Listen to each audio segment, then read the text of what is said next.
जय श्री कृष्णा। राधे राधे। भगवान श्री हरि विष्णु एवं माता महालक्ष्मी की कृपा आप सभी भक्तों पर बनी रहे।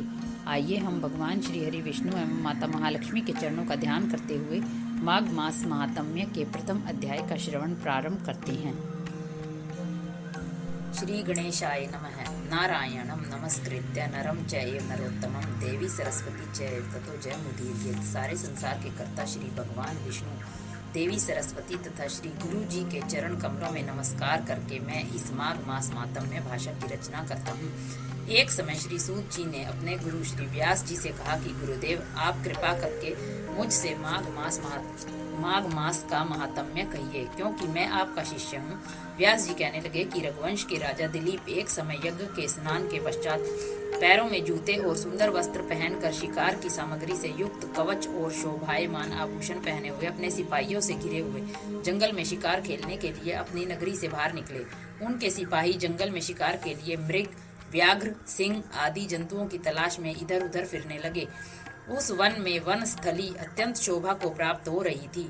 वन में कहीं वृक्षों पर मोर नाच रहे थे, कहीं कहीं मृगों के झुंड फिरते थे, कहीं गीदड़ अपना भयंकर शब्द कर रहे थे, कहीं गैंडों का समूह हाथियों के समान फिर रहा था, कहीं वृक्षों के कोटरों में बैठे हुए उल्लू अपना भयानक शब्द कर रहे थे, कहीं सिंगों के पद चिन्हों के साथ घायल मृगों के रक्त से भूमि लाल हो रही थी, कहीं दूध से भरी तनों वाली सुंदर भैंसें फिर रही थी, कहीं पर गंधित पुष्प, हरी हरी लताएं वन की शोभा को बढ़ा रही थी, कहीं बड़े बड़े पेड़ खड़े थे तो कहीं पर उन पेड़ों पर बड़े बड़े अजगर और उनकी केंचुलियां भी पड़ी हुई थी।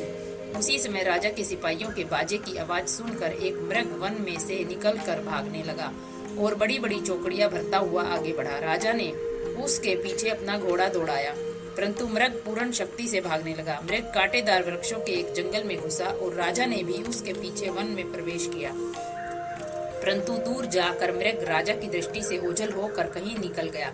राजा निर्जन वन में अपने सैनिकों सहित प्यास के मारे अति दुखी हो गए। दोपहर के समय अधिक मार्ग पर चलने से सैनिक थक गए और घोड़े रुक गए।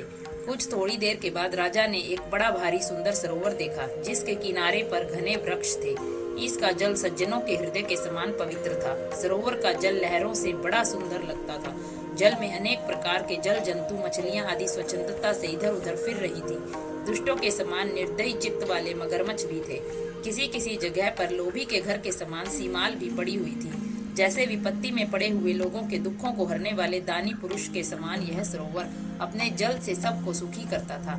जैसे मेघ चालक के दुख को हरता है, इस सरोवर को देखकर राजा की थकावट दूर हो गई। रात्रि को राजा ने वहीं विश्राम किया और सैनिक पहरा देने लगे और चारों तरफ फैल गए। रात के अंतिम समय में शुकरों के एक झुंड ने आकर अंतिम समय में पानी पिया और कमल के झुंड के पास आया। तब शिकारियों ने सावधान होकर शुकरों पर आक्रमण किया और उनको मारकर पृथ्वी पर गिरा दिया। उस समय सब शिकारी कोलाहल करते हुए बड़ी प्रसन्नता के साथ राजा के पास गए और राजा प्रभात हुआ देखकर उनके साथ ही अपनी नगरी की तरफ चल पड़े। रास्ते में एक तपस्वी को देखा, जिसका शरीर तपस्या और नियम के कारण बिल्कुल सूख गया था, जो मृग छाला और वल्कल पहने हुए था। राजा ने ऐसे घोर तपस्वी को देखकर बड़े आश्चर्य से उसको प्रणाम किया और हाथ जोड़कर खड़ा हो गया। तब तपस्वी ने राजा को कहा कि हे राजन, इस पुण्य शुभ माघ में इस सरोवर को छोड़कर तुम यहाँ से क्यों जाने की इच्छा करते हो? तब राजा कहने लगा कि महात्मन, मैं तो माघ मास के स्नान के फल को कुछ भी नहीं जानता। कृपा करके आप विस्तार पूर्वक मुझको बतलाइए। प्रेम से कहिए लक्ष्मी नारायण भगवान की जय, राधा कृष्ण भगवान की जय।